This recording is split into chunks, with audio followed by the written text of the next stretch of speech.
उड़ीलाल ज़िले मटियारी में रुड़ी जे वबा खे रोकण लाइ सिहत खाते रेवेन्यू अमलदारनि जो हंगामी इजलास। डिप्टी कमिश्नर मोहम्मद यूसुफ शेख पारां रुड़ी जे वधंदड़ वबा खे रोकण लाइ सिहत खाते खे स्पेशल टीमूं जोड़ण ऐं असिस्टेंट कमिश्नर्स खे सिहत खाते जे अमलदारनि सां भरपूर सहकार करण समेत वबा ते ज़ाब्तो आणण लाइ जामिया हिकमत अमली तहत कम करण जी हिदायत कई वई आहे।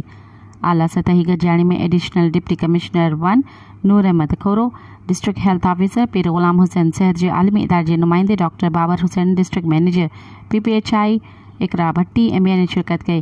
डिप्टी कमिश्नर मटियारी PPHI सिहत खाते जे अमलदारनि खे उड़ी जे बचाव लाइ लॻंदड़ टुकनि खे यकीनी बनाइण लाइ समेत उड़ी ते कंट्रोल करण लाइ वरितल उपायनि सां रोज़ानो रिपोर्ट पेश करण जी भी हिदायत कई वई।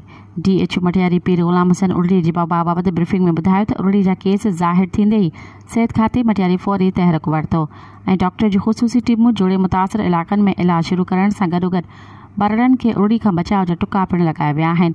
हुन ॿुधायो त ज़िले अंदरि जनवरी खां हिन महिल ताईं 138 उड़ीअ जा केस रिपोर्ट थिया आहिनि, जिन मां 46 पॉज़िटिव आया। इन अर्से दौरान 5617 बरड़नि खे वैक्सीन कई वई आहे। हिन महिल ताईं उड़ीअ सबबि 5 बरड़ा फौत थी विया आहिनि। मज़ीद ख़बरनि ऐं तफ़सीलात लाइ विज़िट कयो असांजी वेबसाइट www.awamiNewsHD.com ऐं ॾिसंदा रहो अवामी न्यूज़ HD।